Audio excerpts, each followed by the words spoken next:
बिस्मिल्लाहिर्रहमानिर्रहीम। अस्सलाम वालेकुम। आजकल ये मार्च का एंड चल रहा है और इस वक्त टेम्परेचर बढ़ने की वजह से साथ में हवा में मौजूद नमी की वजह से जब ये दो कॉम्बिनेशन हुए तो अटैक बहुत ज़्यादा हर किस्म की फसलों के ऊपर नज़र आ रहे हैं।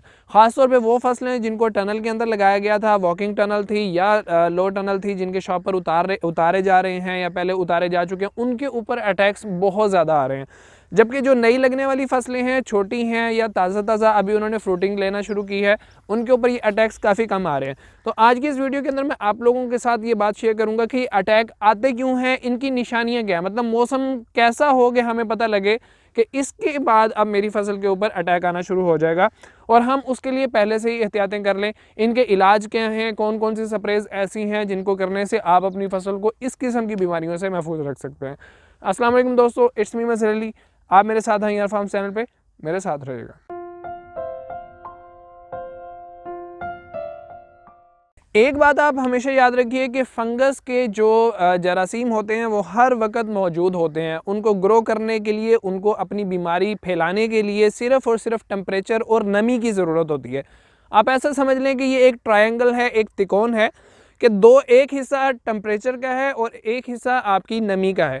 जब ये दोनों चीज़ें जुड़ती हैं तो फौरी तौर पे बीमारी का अटैक आता है। तो अगर आपके मतलब गर्मियों का महीना है, बारिश हो जाती है, हवा के अंदर नमी ऑटोमेटिकली बढ़ जाएगी, लू नहीं चल रही है, हबस बन रहा है, उसके बाद जैसे जैसे टेम्परेचर राइज होगा, जैसे जैसे टेम्परेचर बढ़ता चला जाएगा, आपकी फसलों के ऊपर बीमारियों के अटैक आते चले जाएंगे। तो ऐसी सूरत में अगर आपकी फसल पहले से कमज़ोर है तो उसके ऊपर आपको पहले से ही स्प्रे कर देनी चाहिए बारिश के फ़ौरन बाद। उससे फंगस के जो जरासीम स्टार्टिंग स्टेज के अंदर होते हैं।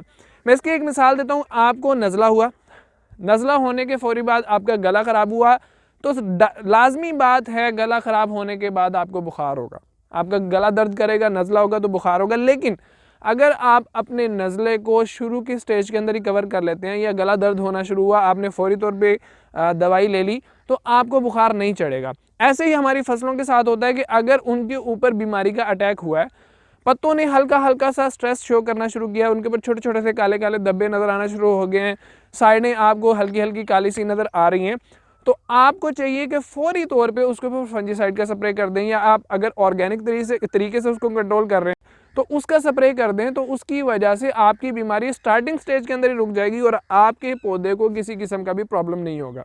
लेकिन प्रॉब्लम ये है कि हम जागते उस वक्त हैं जब बीमारी हमारे पौधे का बहुत ही बुरा हाल कर चुकी होती है, और ऐसे में हम स्प्रे वगैरह जब करने शुरू करते हैं तो हमें ये गिला रहता है कि यार ये स्प्रे असर क्यों नहीं दिखा रहा।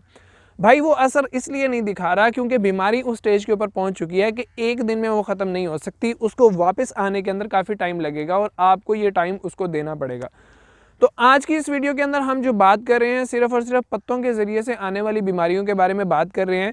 जड़ के ज़रिए से जो बीमारियां आती हैं या रस चूसने वाले कीड़ों के ज़रिए से जो बीमारियां आती हैं, उनके ऊपर इंशाल्लाह आने वाले टॉपिक्स होंगे, हमारे आने वाली वीडियोज़ उन्हीं के ऊपर बनेंगी इंशाल्लाह।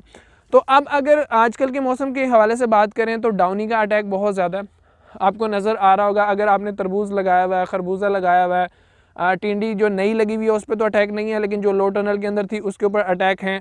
टमाटर के ऊपर काफ़ी ज़्यादा अटैक है, आपको पत्ते मुड़े हुए नज़र आ रहे होंगे, उन पे काले काले धब्बे नज़र आ रहे होंगे, आपको टमाटर के तने के ऊपर काले काले धब्बे नज़र आ रहे होंगे।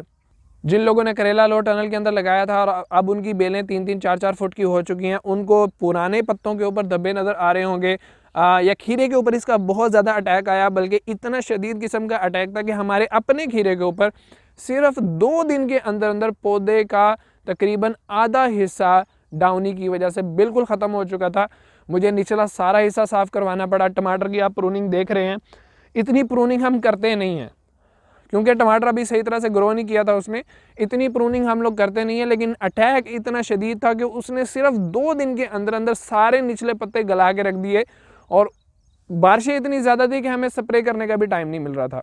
तो ऐसे में बीमारी का अटैक काफ़ी हुआ, तो हमने उसके पत्तों की प्रूनिंग वगैरह करवा दी और अब माशाल्लाह टमाटर जो सा है, शुरू का फ्रूट हमारा ख़राब हुआ है, वो छोटा छोटा ही पकना स्टार्ट हो गया, लेकिन आने वाला फ्रूट जो सा है वो हेल्दी है, वो ग्रीन है, इंशाल्लाह वो सही तरीके से ग्रो करेगा और इंशाल्लाह अच्छे रेट्स उसके मिल जाएंगे।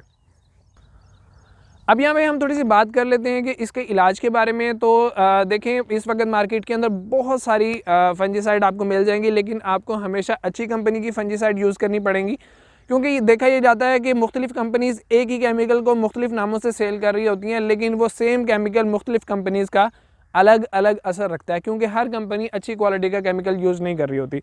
तो ऐसे में जो स्प्रेज मैं यूज़ करता हूँ या रिकमेंड करता हूँ उसमें बायर कंपनी के बहुत अच्छे हैं। उसके अंदर आप एंट्रोकॉल ले सकते हैं, आप एलीट ले सकते हैं, दोनों कमाल के रिजल्ट्स देते हैं।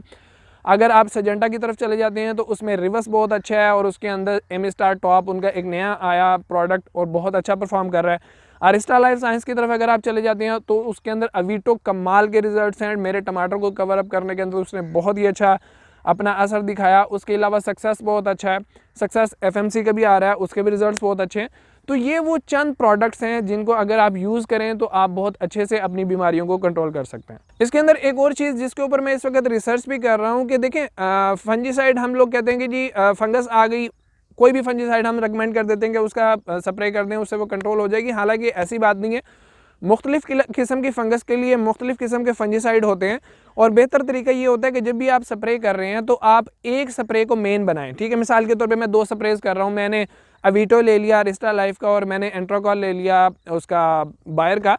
तो मुझे अगर अवीटो को मेन रखना है तो जितनी मिकदार अवीटो की पर एकड़ उन्होंने लिखी हुई है मैं उसको पूरा यूज़ करूंगा। लेकिन एंट्रोकॉल मिसाल के तौर पे 400 ग्राम अगर उन्होंने लिखी हुई है पर एकड़ यूज़ करने के लिए, तो मैं उसको 200 ग्राम मिक्स करके जब मैं यूज़ करूंगा तो इंशाल्लाह उसके असरात ज़्यादा नज़र आते हैं। अब क्यों नज़र आते हैं ये मैं अभी देख रहा हूँ इस चीज़ को, लेकिन देखने में यह आया कि जब हम 2 प्रोडक्ट्स को मिक्स करते हैं तो वो दोनों मिक्स होकर बहुत अच्छा रिजल्ट आपको प्रोवाइड करती हैं। जब आपकी फसल को बीमारी का अटैक आ चुका हो तो उसको स्ट्रेस से निकालने के लिए आप स्प्रे तो करते ही हैं, लेकिन उसके साथ अगर आप एक और काम कर लें तो उससे आपका पौधा जल्दी बीमारी से बाहर आ जाएगा। वो तरीका ये होता है कि आपका पौधा अगर उसके जो पत्ते बीमार हो चुके हैं, ठीक है, वो पत्ते आपके पौधे के ऊपर एक बोझ बन जाते हैं। ऐसे पत्तों को रखना आपके पौधे को मज़ीद नाजुक बनाता है, मज़ीद उसके ऊपर बोझ रहता है। तो ऐसे में इन पत्तों को तोड़ देना आपके पौधे को जल्दी सेहत की तरफ ले जाता है।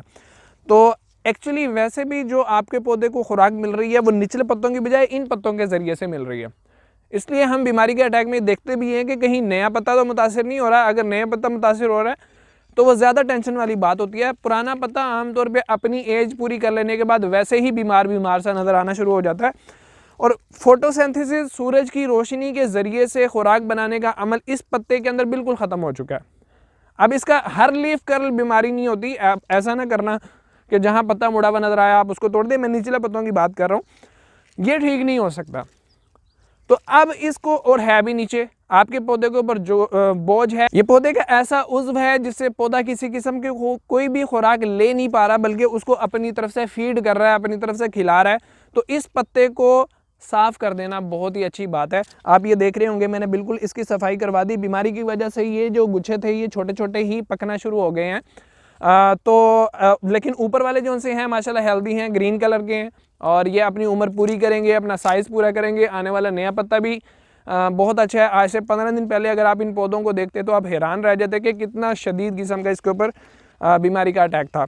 तो ये वीडियो थी सिर्फ़ और सिर्फ पत्तों के ज़रिए से बीमारियाँ आने की वजह बताने के लिए, और इंसेक्ट्स के ज़रिए से भी बीमारियां आती हैं उसके ऊपर इंशाल्लाह मेरी अगली वीडियोस आएंगी। तो उम्मीद है आपको ये वीडियो पसंद आई होगी। अगर पसंद आई है तो लाइक ज़रूर कीजिएगा, शेयर कीजिएगा। मेरे चैनल IR फार्म को ज़रूर सब्सक्राइब कीजिएगा। मज़हर अली को इजाज़त दीजिए। अल्लाह हाफ़िज़।